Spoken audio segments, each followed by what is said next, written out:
Bismillahirrahmanirrahim. Assalamualaikum warahmatullahi wabarakatuh. Innal hamdalillah nahmaduhu wa nasta'inuhu wa nastaghfiruh wa na'udzu billahi min shururi anfusina wa min sayyiati a'malina. May yahdihillahu fala mudilla lahu wa may yudlil fala hadiya lahu. Asyhadu an la ilaha illallah wahdahu la syarika lah wa asyhadu anna Muhammadan abduhu wa rasuluh la nabiyya ba'dah.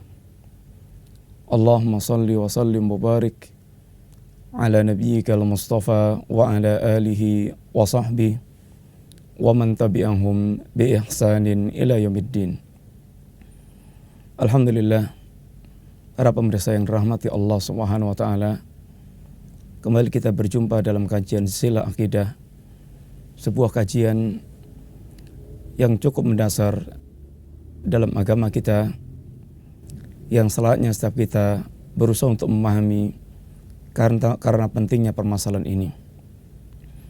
Para pemirsa yang dirahmati Allah Subhanahu wa taala, dalam silsilah kajian kita yang pertama telah kita sampaikan untuk apa manusia diciptakan oleh Allah Subhanahu wa taala, dan telah dijawab dengan gamblang oleh Allah SWT,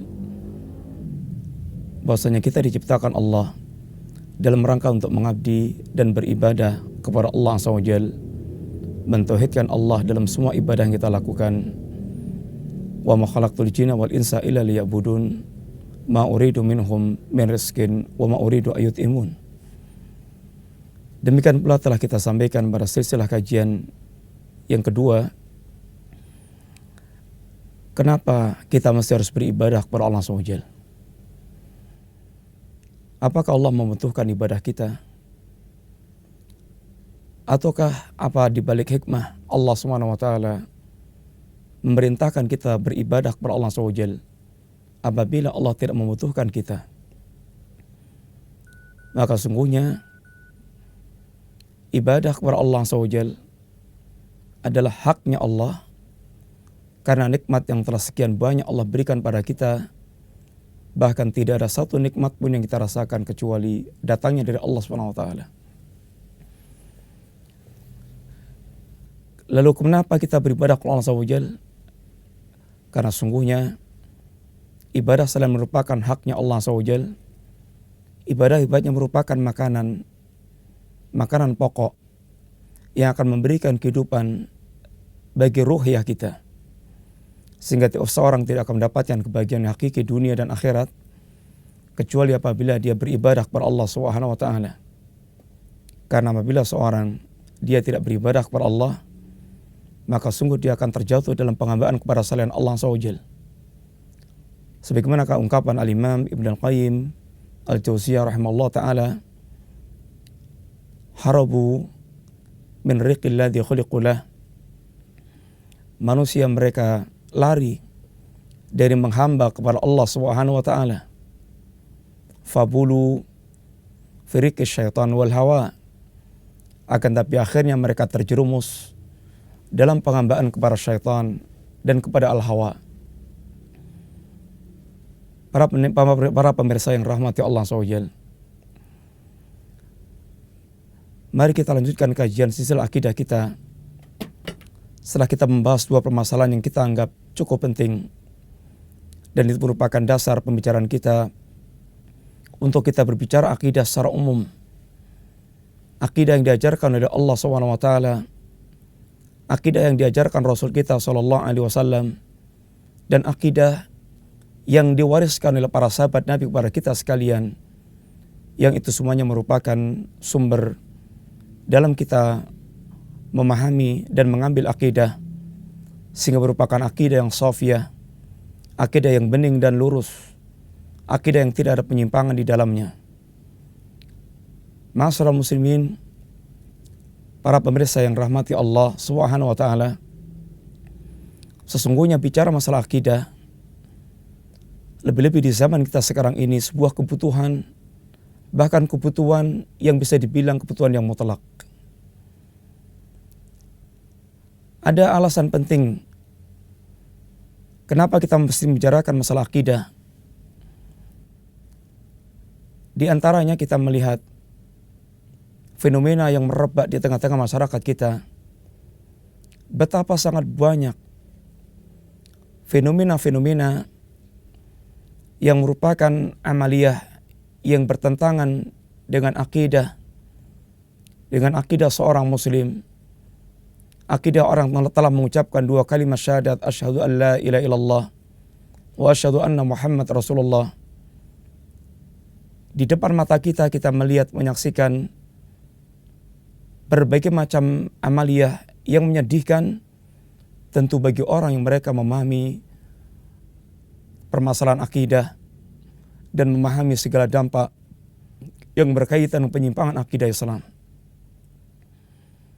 Yang kedua, betapa kita melihat semua fenomena yang merupakan penyimpangan tersebut didasari karena ketidaktahuan, karena kebodohan, karena tidak pengertian bahwa seluruh amal-amal yang dilakukan yang menyimpang tersebut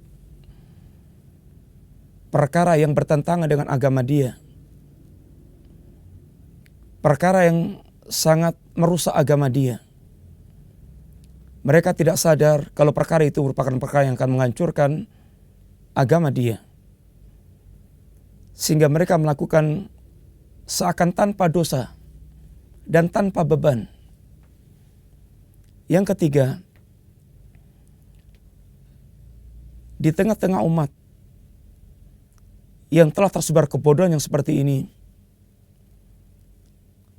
dan fenomena amaliyah yang bertentangan agama yang sangat meluas, kita mendapatkan banyaknya para duat, kita mendapatkan banyaknya para dai yang disifatkan Rasulullah sallallahu alaihi wasallam du'atun ala abwabi jahannam,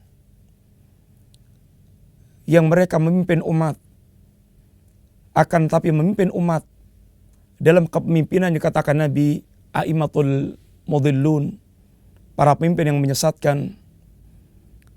Keberadaan para dai, para penyeru yang berada di pintu-pintu jahanam, keberadaan para pemimpin yang menyesatkan umat, ini merupakan faktor lain yang menjadikan umat demikian rupa terjerumus dalam perkara-perkara yang sangat menyedihkan bagi orang mereka memahami dan mengetahui tentang akidah Islam. Ma'asyiral muslimin, para pemirsa yang dirahmati Allah Subhanahu wa taala. Tiga perkara ini sungguh yang mendorong kita ingin bicara akidah. Sehingga bagaimana kita meluruskan akidah kita. Karena sungguhnya ini kebutuhan yang sangat mendesak dan merupakan modal yang paling mendasar untuk kita menghadap Allah Subhanahu wa taala. Yang tujuan kehidupan kita telah kita sampaikan, bagaimana kita menjadi hamba dengan semua amal yang kita lakukan di dunia, dengan segala kebutuhan yang kita memenuhi kehidupan kita menjadi hamba yang beribadah kepada Allah. Bukan hanya semata beribadah kepada Allah, akan tapi beribadah kepada Allah dalam wujud kita mentauhidkan Allah Subhanahu wa taala. Ma'asyiral muslimin, para pemirsa yang dirahmati Allah Subhanahu wa taala. Akidah sesuatu yang tersimpul dalam hati seorang muslim yang terambil dari kitab dan sunnah, perkara yang harus menjadi perhatian paling utama dan pokok dalam kehidupan seorang muslim. Yang demikian, beberapa alasan penting yang sangat perlu kita ketahui kenapa kita mesti merhatikan akidah dengan perhatian sangat serius. Kenapa kita mesti menyisihkan waktu? Kenapa mesti kita memperhatikan dengan perhatian yang penuh tentang perkara akidah tersebut? Ada alasan-alasan yang perlu kita angkat dalam kajian kita, dalam kajian silsilah akidah kita, yang mudah-mudahan semuanya menguatkan tekad kita untuk kita berangkat dalam beragama dari sisi akidah dan berdakwah dengan mengawali dengan akidah dalam rangka untuk menyelamatkan diri kita dan umat dari kebinasaan dan kehancuran yang abadi, dan merupakan jalan untuk menggapai kemuliaan yang dijanjikan oleh Allah Subhanahu wa taala. Lebih-lebih di tengah-tengah masyarakat yang dibuat bingung dengan tawaran-tawaran sangat banyak. Tawaran oleh para duat yang menawarkan solusi dan problematika umat dengan berbagai macam cara yang mereka tawarkan pada umat. Ada yang mereka menawarkan dengan tawaran politik, ada yang mereka menawarkan dengan tawaran perbaikan akhlak, ada yang mereka menawarkan dengan tawaran mengangkat ekonomi, ada yang mereka menawarkan dengan iptek.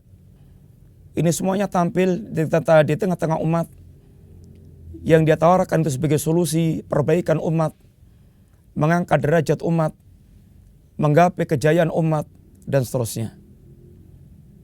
Adapun kita yang berusaha untuk meniti jalannya para sahabat, jalannya Nabi dan para sahabat, yang ditegakkan manhaj mereka di atas kitab dan sunnah, dalam mereka beragama dibimbing dan kitab dan sunnah, maka kita berusaha untuk mengawali semuanya tersebut berangkat dari akidah kita, bagaimana kita membangun keyakinan yang lurus dan benar terhadap Allah SWT dan semua perkara akidah yang diajarkan oleh Allah SWT.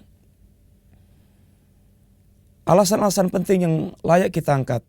Yang pertama, bahwa lurusnya tauhid dan tertanamnya akidah dalam hati seorang muslim, ini akidah tauhid, merupakan asluddin, merupakan pokok daripada agama. Ibarat sebuah bangunan, maka akidah menempati pada posisi pondasinya. Ibarat sebuah pohon, maka akidah menempati pada posisi akarnya. Dan itu yang dia katakan Allah SWT, disampaikan Rasulnya SAW dalam ungkapan-ungkapan ketika membicarakan tentang Islam. Yang Islam ibaratnya merupakan bangunan, yang Islam ibaratnya sebuah tanaman pohon yang sempurna, maka akidah berada pada posisi pondasi dan akar. Sebagaimana diantaranya Allah SWT menyebutkan sebuah kalimat, alam tara kaifa daraballahu mathalan kalimatan tayyibatan kasyajaratin tayyibatin asluha thabitun wa far'uha fis sama' tu'ti kulla hinin bi'idzni rabbiha wa yadribullahu al-amthala lin-nasi la'allahum yatadhakkarun. Apakah Anda tidak memperhatikan bagaimana Allah Subhanahu wa taala Rabbmu telah membuat permisalan tentang kalimat thayyibah, kalimatul Islam, kalimatul iman, kalimatul tauhid, kasyajaratin thayyibatin, sebagaimana pohon yang baik, asluha thabitun, pohon yang baik adalah pohon yang mereka akarnya kuat, akarnya kokoh, wa faruha fis sama, dan batang percabangannya meninggi, menjulang tinggi, tu'ti ukula kulla hinin bi'idzni rabbiha, dan setiap saat pohon ini dia mengeluarkan buah-buahannya. Bagaimana Allah SWT memberikan tamsil tentang kalimatul iman dengan syajarah, dengan pohon yang sempurna. Dan posisi akidah menempati pada posisi akar dari sebuah pohon. Sebagaimana pula ketika Rasulullah SAW menyampaikan tentang Islam, bunyal Islamu ala khamsin. Islam ditegakkan, bangunan Islam ditegakkan, didirikan di atas 5 perkara. Di antaranya adalah ini syahadat, yang merupakan kalimat tauhid, yang merupakan akidah mengikat seorang muslim dalam kehidupannya, yang ini merupakan pondasi bagi bangunan kehidupan mereka. Dan tentu tidak akan mungkin kita membangun bangunan kecuali di atas pondasi, dan tidak akan dikatakan pohon kecuali tumbuh dari akar yang sehat. Dengan demikian, sungguh kita berbicara tentang permasalahan yang sangat mendasar, yaitu pondasi sebuah bangunan dan akar dari suatu pohon. Oleh karena itulah Allah SWT ketika berbicara tentang amal-amal yang akan terangkat diterima oleh Allah SWT, maka tidak akan diterima sebuah amalan, tidak akan diterima sebuah bangunan amal yang kita lakukan, kecuali apabila tumbuh dari akidah yang benar, tegak di atas tauhid yang lurus. Simaklah diantaranya firman Allah SWT, afaman assasa bunyanahu ala taqwa minallahi wa ridwanin khairun amman assasa bunyanahu ala syafa jurufin harin fanhara bihi finari jahannam. Apakah orang yang mereka membangun bangunan, yang bangunan mereka dibangun di atas dasar takwa kepada Allah dan mencari keridhaan Allah, takwa kepada Allah dan mencari keridhaan Allah, itukah yang lebih baik? Ataukah orang yang mereka membangun bangunan ala syafa jurufin harin, di pinggir jurang? Dia membangun bangunan di pinggir jurang. Fanhara bihi finari jahannam. Kemudian bangunan ini longsor, sehingga dia longsor bersama dengan bangunan yang dia bangun ke lembah jahannam. Para pemirsa yang dirahmati Allah SWT, ayat ini Allah SWT berbicara tentang amalnya orang mukmin dan amalnya orang munafik. Amalnya orang mukmin adalah amal yang ditegakkan di atas taqwa minallah, di atas dasar ketakwaan dia kepada Allah SWT. Dan amal yang ditegakkan di atas ini mencari keridhaan Allah SWT. Dan ini tidak akan muncul, tidak akan tumbuh kecuali dari akidah yang sahihah, dari akidah yang lurus. Maka amal inilah amal yang makbulah, amal yang akan diterima oleh Allah SWT. Bukankah setiap kita menginginkan amal kita diterima oleh Allah SWT? Bukankah segala jerih payah kita dalam beramal, baik amal lisan, baik amal anggota badan, atau amalan hati kita, bukankah setiap kita ingin diterima oleh Allah SWT? Maka tidak akan diterima amal kita oleh Allah kecuali tegak di atas pondasi ketakwaan seorang kepada Allah dan mencari keridhaan Allah SWT. Lalu Allah memberikan perbandingan orang mereka amalnya, amal yang akan mengalami kebinasaan, amal yang akan hancur binasa, amal yang tidak akan diterima oleh Allah SWT. Siapakah mereka? Yaitu orang-orang munafik, orang-orang yang mereka membangun masjid dirar, orang-orang mereka membangun masjid yang mereka bangun dengan niat yang rusak. Dia bangun dengan dasar akidah yang rusak, akidah kekafiran, bukan akidah ketakwaan kepada Allah SWT, bukan karena mencari keridhaan Allah SWT. Maka nasibnya bangunan yang mereka bangun, nasibnya amalan yang mereka lakukan, fanhara bihi finari jahannam. Maka runtuhlah bangunan itu bersama dengan dia runtuh ke dalam lembah jahannam. Inginkah nasib kita seperti itu? Apabila kita tidak ingin bernasib sedemikian, tentu yang kita inginkan adalah, tentu yang harus kita lakukan adalah bagaimana kita membangun semua amal kita di atas dasar akidah yang sahihah, di atas dasar akidah yang lurus dan benar. Karena ini merupakan pokok yang akan menjadikan seluruh amal kita diterima oleh Allah SWT. Ini poin yang pertama, bahwasanya akidah merupakan asluddin, merupakan pokoknya agama, merupakan akarnya agama. yang tidak akan diterima semua amal agama kita kecuali apabila kita bangun di atas akidah yang lurus.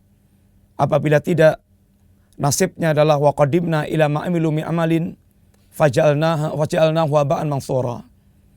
Seluruh amal ketika mereka di hadapan kepada Allah SWT, maka amal orang yang mereka tidak tegak di atas akidah yang lurus, tidak tegak di atas akidah yang benar, maka bagaikan debu yang berterbangan, bagaikan debu yang berterbangan yang tidak bermanfaat, yang dia tidak lagi bisa mengambil faedah sedikit pun dari amal yang telah dia lakukan. Mudah-mudahan Allah SWT menjadikan amal kita menjadi amal yang makbulah, amal yang diterima oleh Allah SWT, amal yang akan bermanfaat bagi kita kelak, khususnya ketika kita menghadap Allah SWT, karena kita tegakkan di atas akidah yang lurus, akidah yang sahihah, akidah yang benar. Demikianlah para pemirsa, awal pembicaraan kita, alasan pertama kenapa kita mesti membenahi, meluruskan dan memperhatikan akidah kita. Wassallallahu ala nabiyyina Muhammadin wa ala alihi wa sahbihi wasallam. Assalamualaikum warahmatullahi wabarakatuh.